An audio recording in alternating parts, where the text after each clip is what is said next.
आज हम डिस्कशन करेंगे मेजरमेंट स्केल्स के ऊपर। 5 किस्म की स्केल्स इंट्रोड्यूस की थी, जिसमें से पहली नॉमिनल, फिर ordinal scale, third is interval scale, fourth is ratio scale and fifth is absolute scale.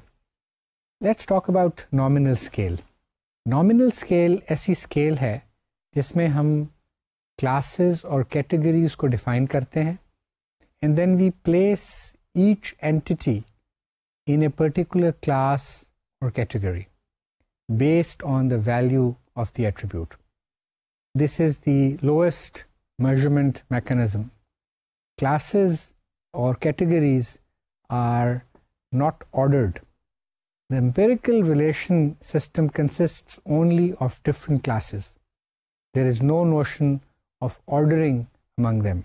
So any distinct numbering or symbolic representation of classes is an acceptable measure, but there is no notion of magnitude associated with the numbers or symbols. For example, अगर किसी school में class 5 या class 6 या class 7 के students को हम उनको मुख्तलिफ सेक्शंस में एनरोल करें तो ABCD से लेकर जितने भी उस क्लास के सेक्शंस हैं वो उसमें आ जाएंगे। और there is no concept of ordering, यानी कि एक सेक्शन में अगर ए सेक्शन में बच्चा है तो उसका ये मतलब नहीं है कि ये सेक्शन सबसे अच्छा है। तो इन अदर वर्ड्स वो आर्बिट्ररी हैं और जो भी एंटिटीज़ हैं वो उस क्लास का हिस्सा बन जाएंगे। अगर हम इसकी सॉफ्टवेयर इंजीनियरिंग के हवाले से एग्ज़ाम्पल ढूँढें तो अगर हम ये देखना चाह रहे हों कि हमारी जो मुख्तलिफ सॉफ्टवेयर फॉल्ट्स हैं, डिफेक्ट्स हैं, वो कहाँ पर इनिशिएट होती हैं या कहाँ वो डिफेक्ट बिलोंग करता है, तो हम नॉमिनल स्केल यूज़ कर सकते हैं। मिसाल के तौर पे हम कह सकते हैं कि ये सॉफ्टवेयर फॉल्ट या ये सॉफ्टवेयर डिफेक्ट स्पेसिफिकेशंस से बिलोंग करता है या कोड में बिलोंग करता है या डिज़ाइन में बिलोंग करता है या किसी और एक्टिविटी में बिलोंग करता है और कहाँ पर वो इनिशिएट हुआ है। तो nominal scale is the least richest, अब मैं इसको रिवर्स में बता रहा हूँ, फॉर्म ऑफ मेजरमेंट। उसके बाद ऑर्डिनल स्केल है।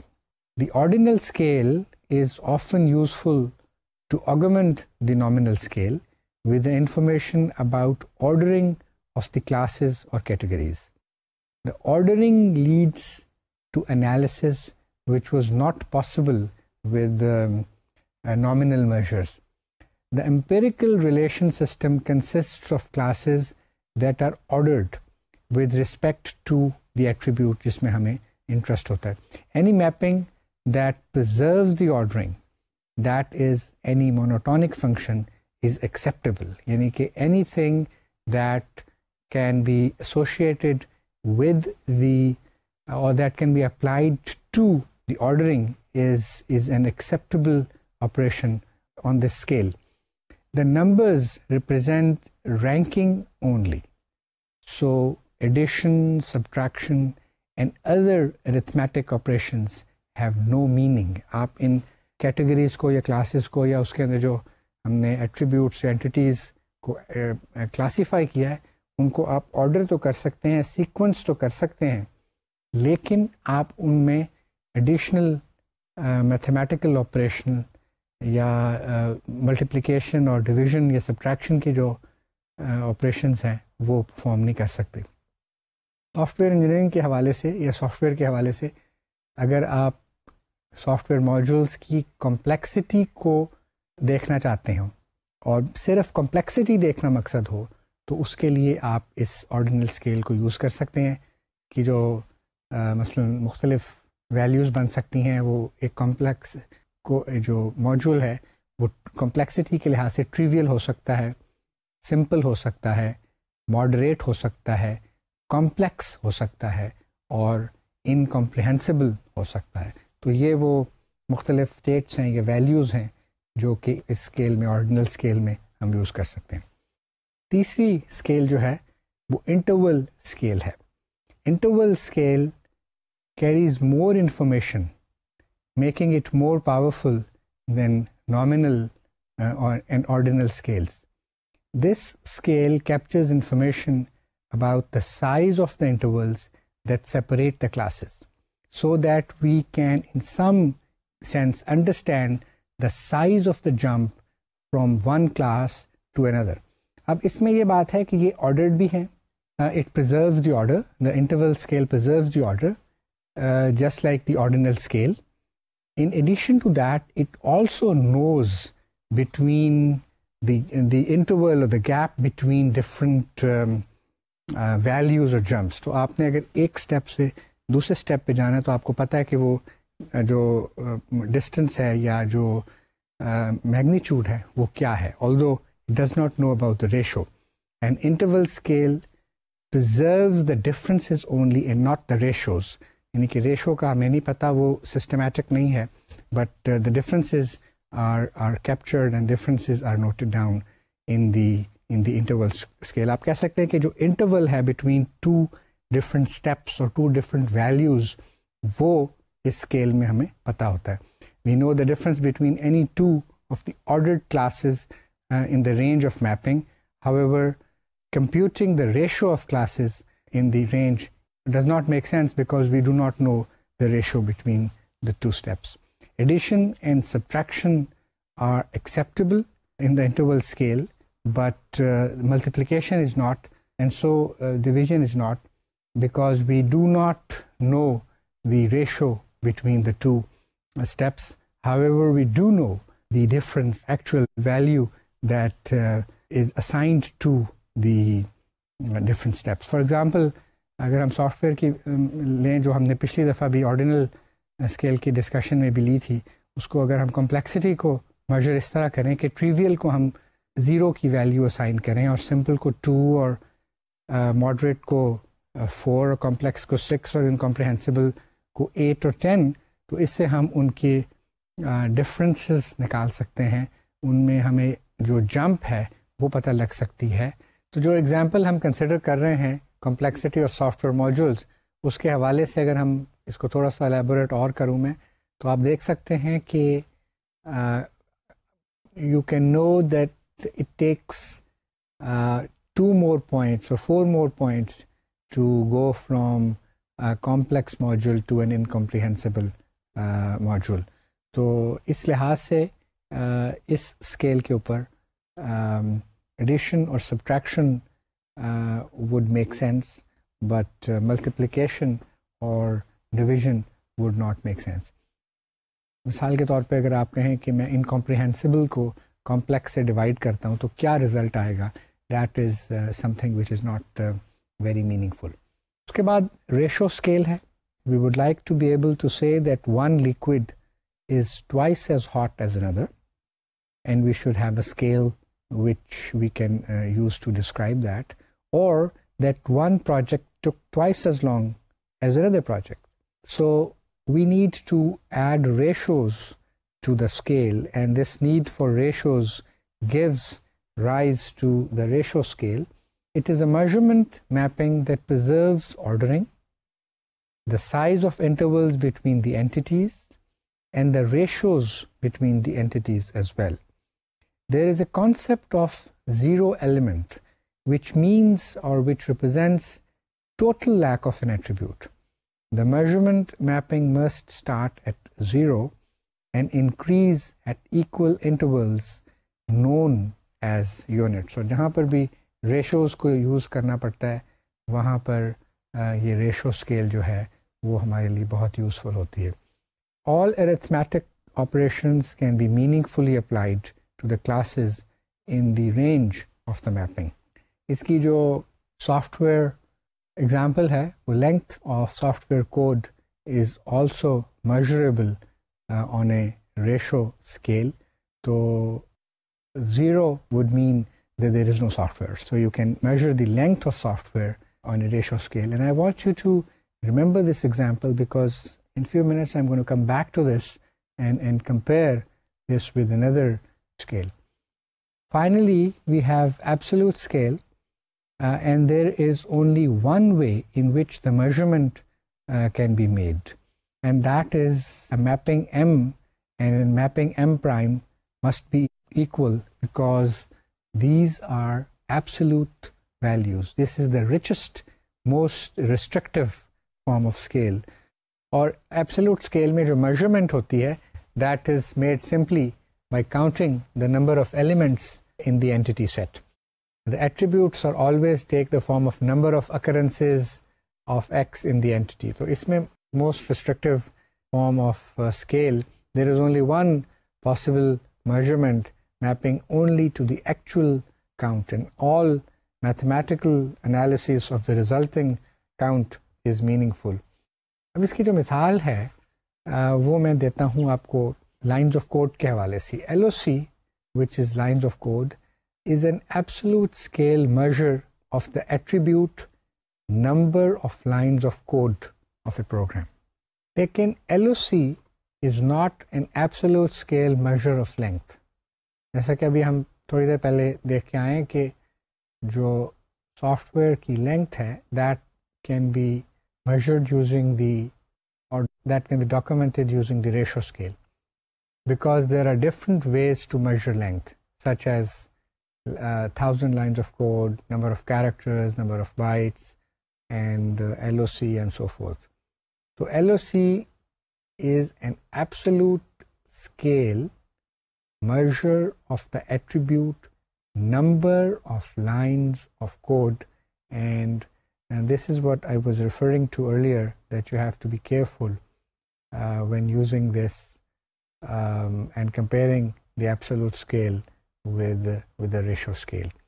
Now I'm going to show you three visuals which compare these scales of measurement. The first is the nominal scale. The admissible transformations are one-to-one mapping from M to M prime, and examples include labeling, classifying entities. The ordinal scale, the transformations which are allowed are monatomic increasing function from M to M prime, that is M of X is greater than equal to M of Y implies M prime of X is greater than equal to M prime of Y. And examples are preference, hardness, air quality, raw intelligence test scores. Next is interval scale, where the admissible transformations are of the type M prime is equal to AM plus B, where A is greater than 0, and the examples are relative time, temperature, which can be measured in Fahrenheit or Celsius scales, and standardized intelligence test scores. Fourth is ratio scale, which is M prime, where the admissible transformations are M prime is equal to A multiplied by M, where A is greater than 0, and examples include time interval, length, and temperature in the Kelvin scale. Finally, the absolute scale type, where M prime is equal to M, and the examples are counting entities. ये थोड़ा सा introduction था इन 5 measurement scales का, और उसकी साथ हमने software engineering के डोमेन से कुछ एग्जांपल्स दी. अब जो भी आप मेजर्स कलेक्ट करते हैं और उनको फिर आप क्लासिफाई करते हैं, उनको आपने इन स्केल्स के हवाले से मुख्तलिफ क्लासेस में और कैटेगरीज़ में मुख्तलिफ क्लासेस को यूज़ करके आप उनका कंपैरिजन्स कर सकते हैं. और इस स्टडी से आपको पता लग सकता है कि कौन से ऑपरेशंस उनके ऊपर एप्लीकेबल हैं और उनका जो रिलेशन है बाकी सेट्स के मेंबर्स के साथ वो किस किस्म का है. एक बड़ी इंपॉर्टेंट बात यह है कि मेजरमेंट्स जो हैं वो मीनिंगफुल होने चाहिए. जो भी चीज़ आप मेजर करें, जो भी एट्रीब्यूट्स आप मेजर करें मुख्तलिफ एंटिटीज़ के, उनके बारे में हमें मीनिंगफुल स्टेटमेंट्स को डिड्यूस करना ज़रूरी है. मेजरमेंट्स के लिए बड़ी इंपॉर्टेंट ये बात है कि अगर वो मीनिंगफुल नहीं हो तो आप उससे कोई कंक्लूजन ड्रॉ नहीं कर सकते. मिसाल के तौर पे अब मैं कुछ डिस्कशन आपके साथ करता हूँ. अगर मैं कहूँ कि the number of errors discovered during the integration testing of a program X was at least 100, so was it a meaningful statement? Yes, it is a meaningful statement in and of itself. लेकिन अगर मैं कहूँ कि the cost of fixing each error in program X is at least 100, so this is a meaningless statement or meaningless sentence without reference to a particular scale. ठीक है. इसी तरह मैं कह सकता हूँ कि एक semantic error takes twice as long to fix as a syntactic error, and this is a general statement and this is a meaningful statement.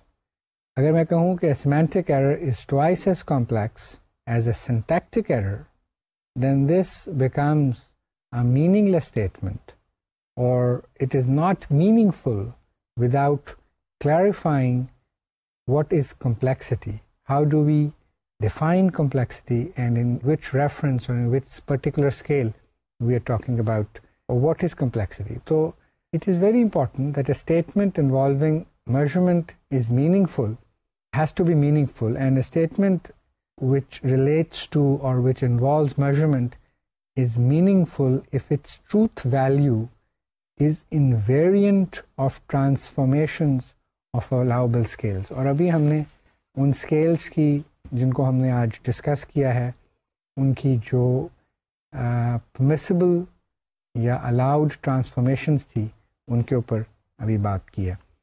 तो ये थोड़ी सी डिस्कशन थी मेजरमेंट स्केल्स के हवाले से. So with that I take leave of you. Thank you very much. आज हम एक फ्रेमवर्क के ऊपर बात करते हैं जो कि मेजरमेंट प्रैक्टिसेस के साथ मुताल्लिक है. This practices may include not only your usual development and maintenance activities but also experiments in case studies. The framework is based on 3 principles. Number 1, classifying the attributes to be examined. Number 2, determining relevant measurement tools. And number 3, identifying the level of maturity that your organization or any organization for that matter has reached, और इन तीनों के ऊपर वो base करके फिर एक framework बनता है. So let's talk about classifying the software measurements. The first obligation of any software measurement activity is identifying the entities and attributes that we wish to measure. This is the obvious first thing that we do. In software, there are 3 such classes, which are processes, products and resources. Processes are collections of software related activities. Products are many deliverables, artifacts, documents that result from the process activity, and resources include entities required by a process activity. और इसकी बहुत सारी examples हैं, we'll see later. A process is usually associated with some time scale. कुछ activities जो हैं वो आपने कंप्लीट करनी होती हैं, कोई टाइम स्केल होता है, कुछ पहले करनी होती हैं, कुछ उनके बाद करनी होती हैं. बाज़ दफ़ा जो है वो टाइमिंग एक्सप्लिसिट होती है. मसलन ये एक्टिविटी जो है आप कह सकते हैं 31 अक्टूबर से पहले ख़त्म करनी है, उसके बाद हम नहीं कर सकते. बाज़ ऐसी एक्टिविटीज़ हैं जो इम्प्लिसिट होती हैं. मसलन कोड लिखने से पहले उसका डिज़ाइन कंप्लीट होना चाहिए, रिक्वायरमेंट्स कंप्लीट होनी चाहिए. So usually what happens is that resources में जो एक्टिविटीज़ हैं वो बाज़ दफ़ा आउटपुट जो एक एक्टिविटी की है वो दूसरी एक्टिविटी की इनपुट बन रही होती है. तो जो रिसोर्सेज हैं and process and products are associated with the process. You need resources to perform the process, which eventually will produce different sorts of products. Each process activity has resources and products are produced, as I said. Thus, the product of activity may be fed as input or feedback into another activity. Before we discuss these three things, the three attributes in detail, let's talk about two very important attributes. They are internal attributes and external attributes, और फिर इनको बारी बारी हम discuss करेंगे. Internal attributes ऐसे attributes होते हैं of product, process or resources which are measured purely in terms of the product, process or resources. इसके लिए आपको उसका external या external behavior देखने की ज़रूरत नहीं होती. Internally आप उनको measure कर सकते हैं by examining the product, by examining the process or by examining the resources in its own. जबकि external attributes of a product, of a process or a resource are those that can be measured only with respect of how the product, process or resource relate to their environment. Here the behavior of the process, product or resource is important rather than the entity itself. जब entity की बात करते हैं तो सिर्फ और सिर्फ internal हमारे पास attributes आते हैं. अब इसके examples आप लें तो some attributes of the software can be determined without executing it. It is like software size, its complexity and the dependencies among the modules. जबकि बाज़ attributes ऐसे होते हैं जो कि जब तक आप सॉफ्टवेयर को execute ना करें, कोड को execute ना करें, उस वक्त तक नहीं पता लग सकता. मसलन number of failures experienced by a user, difficulty in navigating screens. जब तक आप प्रोडक्ट को execute नहीं करेंगे, कोड को चलाएंगे नहीं, प्रोग्राम को चलाएंगे नहीं, आप नेविगेट नहीं करेंगे, आपको पता नहीं लग सकता कि क्या मुश्किल है, क्या डिफ़िकल्टी है. इसी तरह डेटाबेस की जो सर्चेस हैं वो भी एग्जीक्यूशन डिमांड करती हैं.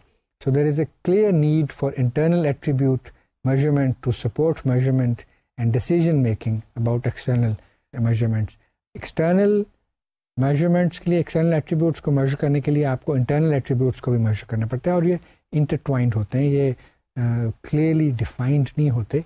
बाज़ दफ़ा आप external attributes को measure करने के लिए internal attributes को देखते हैं और उनके बेस के ऊपर आप डिसीजन लेते हैं, प्रिडिक्ट करते हैं. आपको prediction measurement के ऊपर भी बात हमने की थी.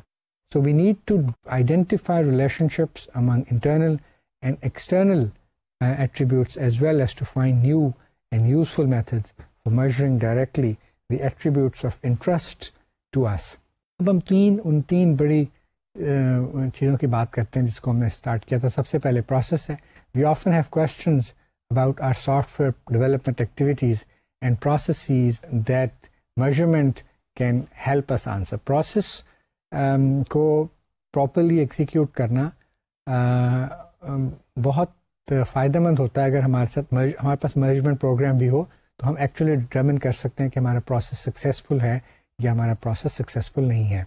We want to know how long it takes for our process to complete, how much it will cost, whether it is effective or efficient, and how it compares with other processes that we have chosen, or had we selected a different process, how would that have behaved?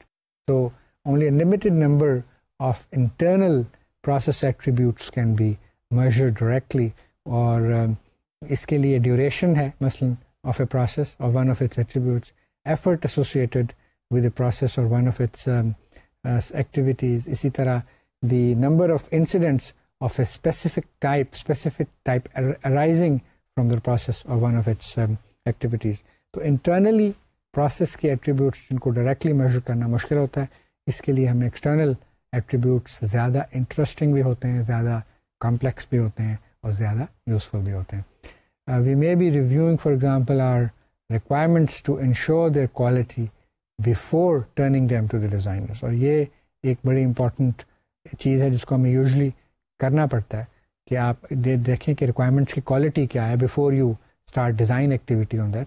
To measure the effectiveness of the review process, we can measure the number of requirements, errors or defects that were found in the review process. तो जितनी ज़्यादा requirements, defects identify होंगे उतना हम कह सकते हैं कि हमारे जो process है वो requirements को रिव्यू का प्रोसेस है वो अच्छा है. लेकिन इसमें एक और इशू भी है, वो ये कि अगर आपके रिक्वायरमेंट्स टीम इतनी एक्सपर्ट हो चुकी है और बहुत अच्छा उनको डोमेन नॉलेज है तो ज़रूरी नहीं है कि वो बहुत ज़्यादा एरर्स ढूंढें, लेकिन इससे ये भी पता लगता है कि आपकी प्रोसेस का मेच्योरिटी कितनी ज़्यादा है, और यही हमने शुरू में बात की थी कि मेच्योरिटी के साथ ये बड़ा इम्पोर्टेंट, जितनी ज़्यादा मेच्योर ऑर्गेनाइजेशन होगी उतने ज़्यादा उसके प्रोसेस को इम्प्लीमेंट करना या प्रोसेस को एग्जीक्यूट करने में कैपेबिलिटी होगी, और ये दोनों इश्यूज मिल के एक बेहतर प्रोसेस एग्जीक्यूशन है. As a result the products are better.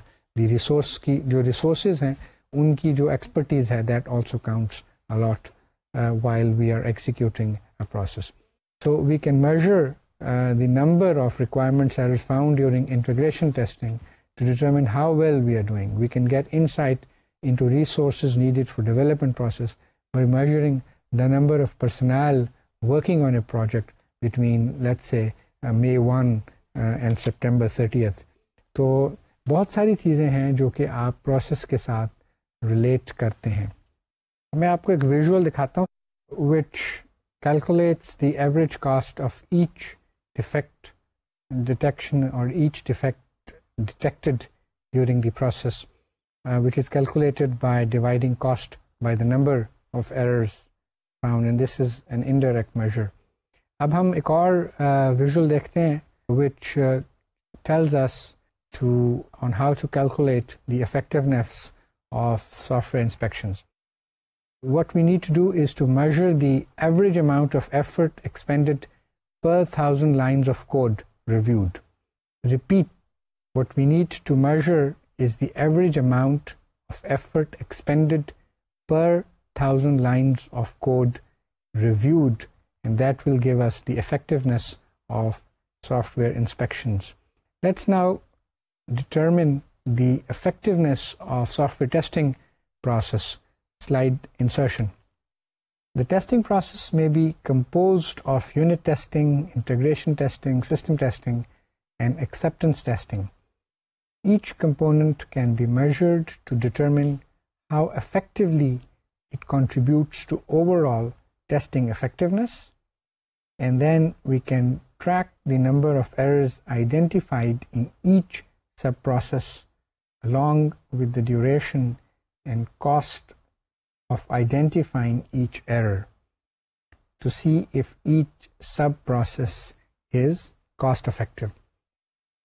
Cost is not the only process measure that we are interested in or which we can examine. Controllability hai, observability hai, and stability are also very important in managing large projects. And these attributes are clearly external. अब मैं आपको एक chart दिखाता हूँ that shows you the attributes of process, both internal and external.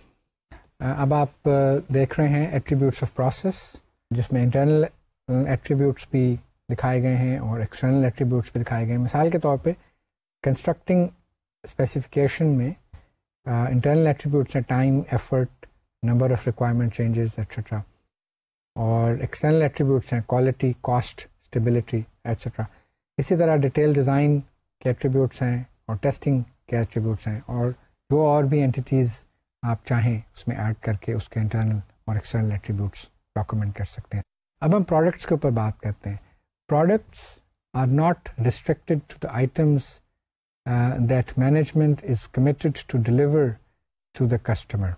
Any artifact or document produced during the software life cycle can be measured and assessed. For example, prototypes and test harnesses. इसी तरह जो documents हैं, user guide, customer specification document can be measured for size, quality, and other things. External product attributes depend on both product behavior and environment. Each attribute measure should take these characteristics into account. For example, if we are interested in measuring the reliability of code, we must consider the machine on which the program is run, as well as the mode of the operational usage. For example, word processors के लिए आपको अलग set of reliability determination है, databases के लिए एक अलहदा है. The understandability of a document depends on the experience and credentials of the person reading it. अब इसमें resource का भी इनपुट आ जाती है. फॉर एग्ज़ाम्पल अगर आप किसी पावर प्लांट की सॉफ्टवेयर की स्पेसिफिकेशन को पढ़ रहे हैं या वो उसको रिव्यू कर रहे हैं, तो एक न्यूक्लियर इंजीनियर की जो रीडेबिलिटी और अंडरस्टैंडेबिलिटी होगी that would be much higher than mathematician reading the same document. तो न सिर्फ ये कि ये बहुत सारे फैक्टर्स हैं, बल्कि जो रिसोर्स उसके ऊपर कमेंट कर रहा है, उसके ऊपर पढ़ रहा है, वो भी एक उसकी भी एक्सपर्टीज़ लेवल से भी ये वैल्यूज़ चेंज हो जाएंगी. इसी तरह मेंटेनेबिलिटी है. Maintainability of system may depend on the skills of the maintainers and the tools that are available to them. Similarly, usability, integrity, efficiency, testability, reusability, portability, and interoperability are other external attributes that we can measure and we are very much interested in as far as products are concerned. These attributes describe not only the code but also other documents that support the development effort. Internal product attributes are sometimes easier to measure. We can determine the size of a product by measuring the number of pages it fills, or the number of words it contains, or number of non-common source code lines and things like that. Because products are concrete and we have better understanding of attributes like size and effort and cost as far as products are concerned. Other internal product attributes are more difficult to measure because opinions differ as to what they mean and how to measure them. For example, code complexity is a difficult internal attribute. One thing is complex for one particular group of people. As I've said, that if you're looking at the code or document that relates to PowerPoint, a power plant software is much more easier, so to speak, to understand by a nuclear scientist as compared to a mathematician or a chemist. Since products are relatively easy to examine in an automated fashion, there is a set of commonly used internal attributes which can be measured by or which can be collected by different tools that are available in the market. Specifications, for example, can be assessed in terms of their length, their functionality, modularity, reusability, redundancy, and syntactic correction. Formal design and code can also be measured in the same way.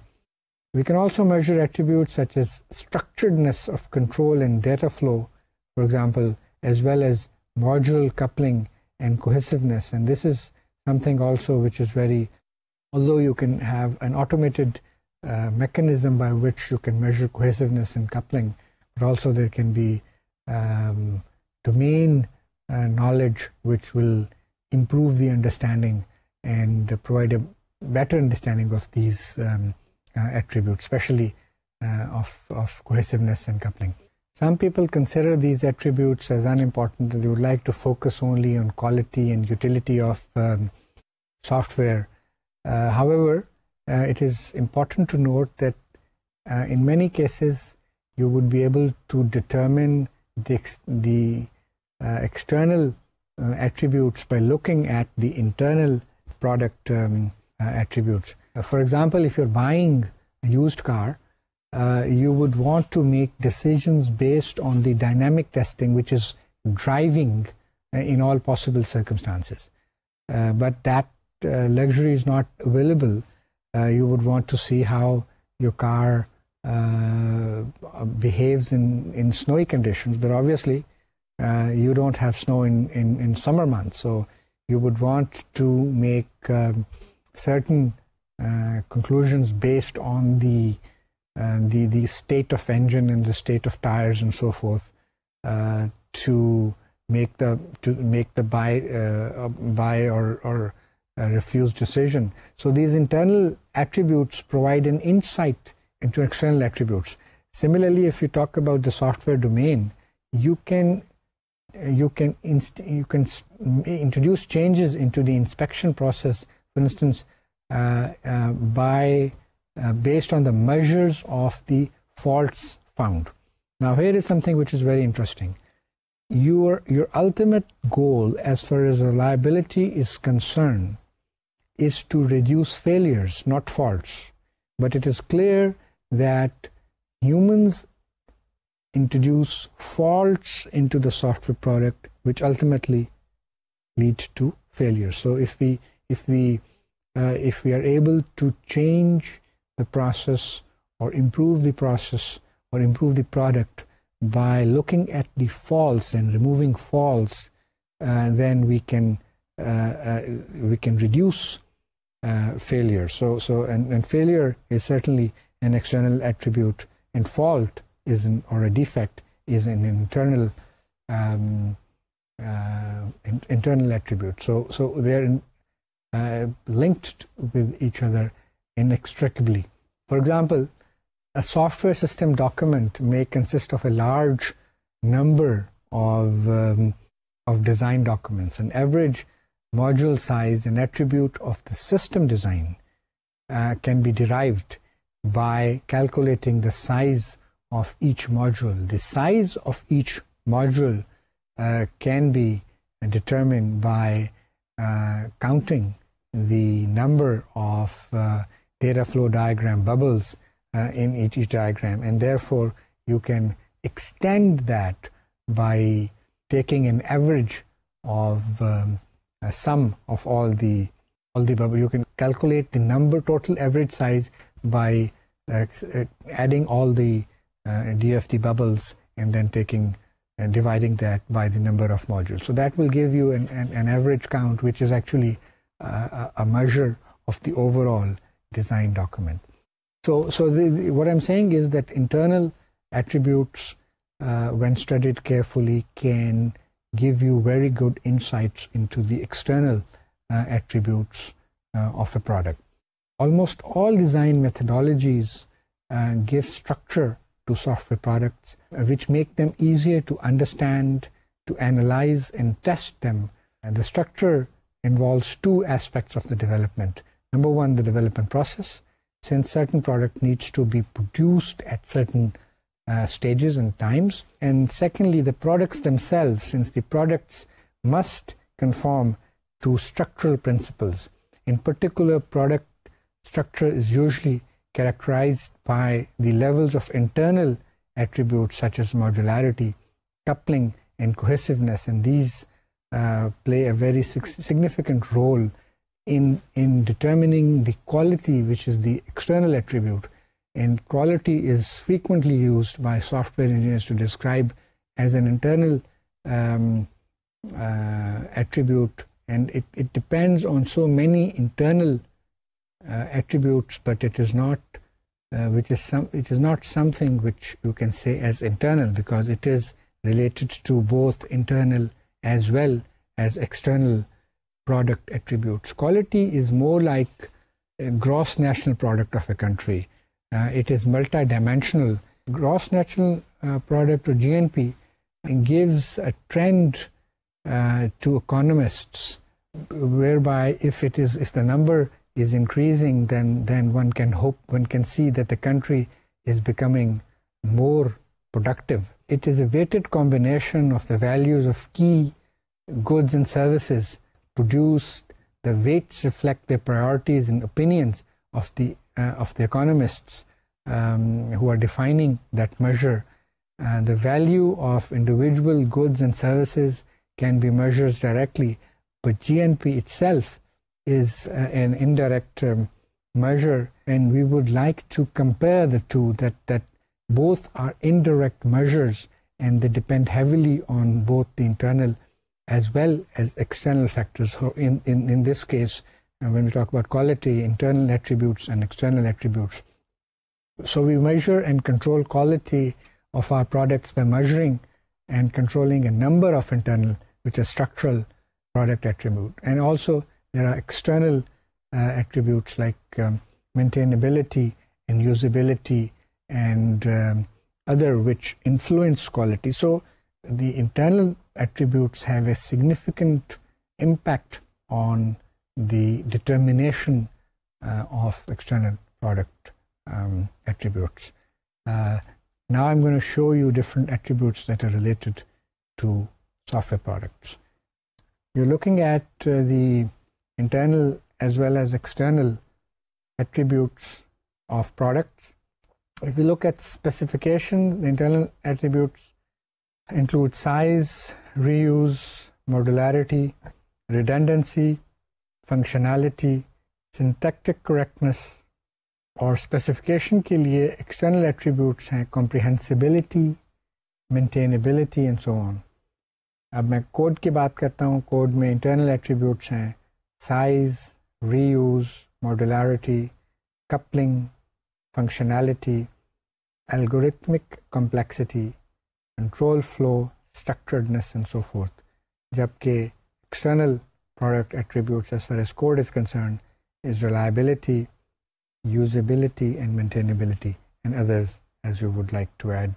अब हम resources की बात करते हैं. The resources that we are likely to measure include input for software production, जिसमें personnel भी शामिल हैं, which consist of individuals and teams. Then there are materials, including office supplies, which they also include tools, which are both hardware and software based, and then methods.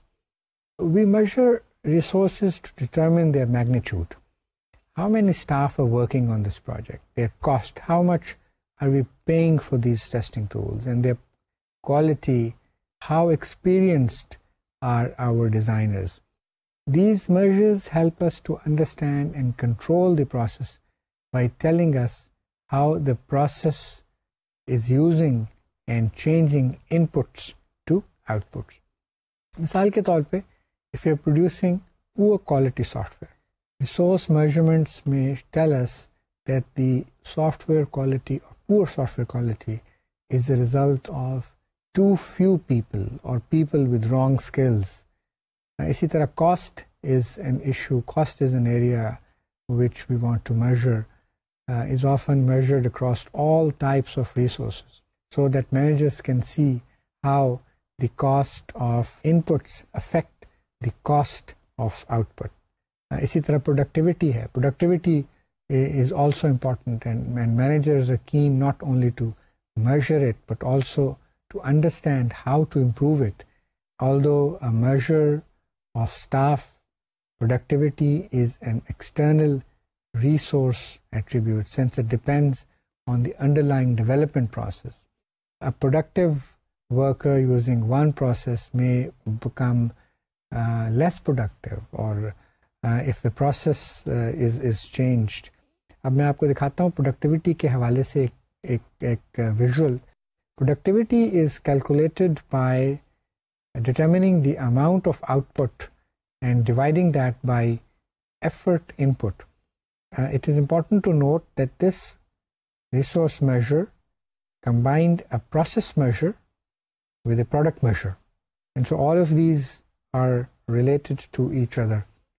So there are many other staff attributes that we can measure whose values may have an influence on the process or the product. For example, experience, age, or intelligence of a developer may affect the quality of design or code. Similarly, the size, structure, and communication patterns of the development team are important factors, and they have influence on how project functions and executes. We can classify and analyze tools and methods. Are languages block structured or not? Are they object oriented or not? And so forth. Similarly, techniques can be rated as manual or automated, and tools can require, do they require specialized training or experience? So these attributes of resources help us to understand how to use tools and methods in more effective ways. But it is also important to note that no developer has time to measure everything.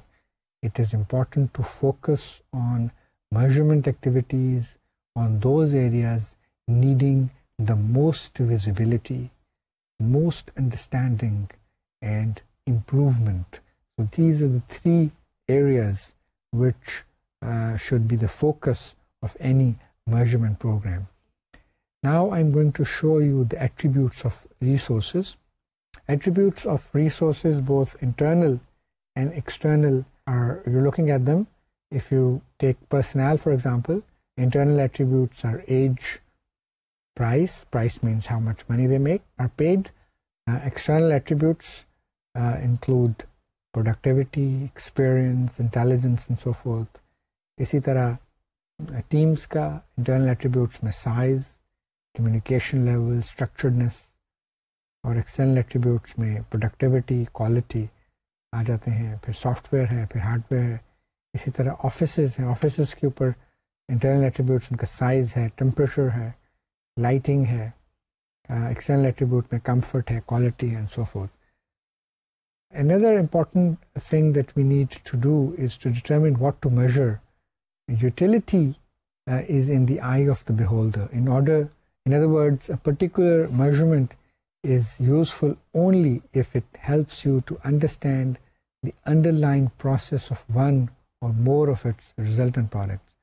In turn, recognizing improvement of the process and products can occur only when the project has clearly defined goals for process and products.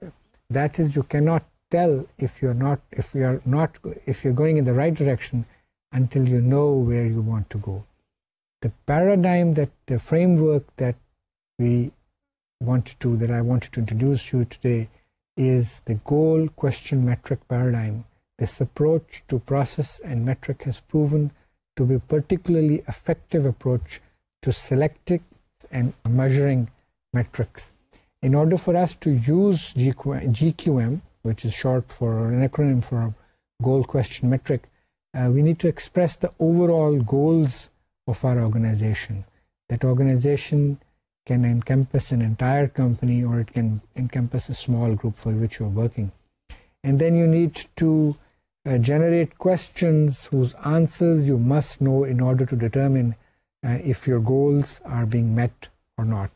Finally, you analyze each question in terms of what measurements you need in order to answer those questions. And once you have a list of possible measures, you must assess your organization to see whether it is capable of providing useful information for the measurement. तो हमने देखा कि वो 3 areas हमने identify किए, फिर हमने उन चीज़ों को आइडेंटिफाई किया कि क्या चीज़ मेजर करनी है, उन मेजर्स को डिफाइन करने के लिए हमने GQM पैराडाइम की बात की, और फिर प्रोसेस मैच्योरिटी को उसके साथ लिंक किया. For example, if your developers cannot tell when design ends and code begins, then measuring the duration of the design activity will be impossible. To understand when measurement is appropriate for your organization, you must know the process maturity of your organization. The more mature your process, the more it is visible, and more it is visible, the more it is measurable. So जो GQM paradigm है, it's a measurement program, can be more successful if it is designed with the goals of the project in mind. This framework consists of 3 steps, which I'm going to show you now. Steps of the GQM framework. Number 1, you have to list the major goals of the development or maintenance project. Number 2, derive from each goal the questions that must be answered to determine if the goals are being met. And number 3, decide what must be measured in order to be able to answer the questions adequately.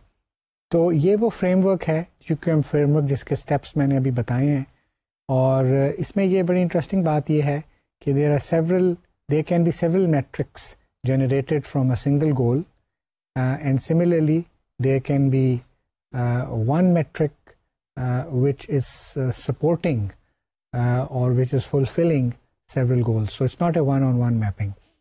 तो अब हम इस discussion को यहाँ पे ख़त्म करते हैं, and we will talk about GQM in much more detail in another session. आज हमने उस फ्रेमवर्क का कह सकते हैं आपके एक बुनियाद रखी है, जिसके ऊपर हम मज़ीद डिस्कशन फिर एक और सेशन में करेंगे. Thank you very much.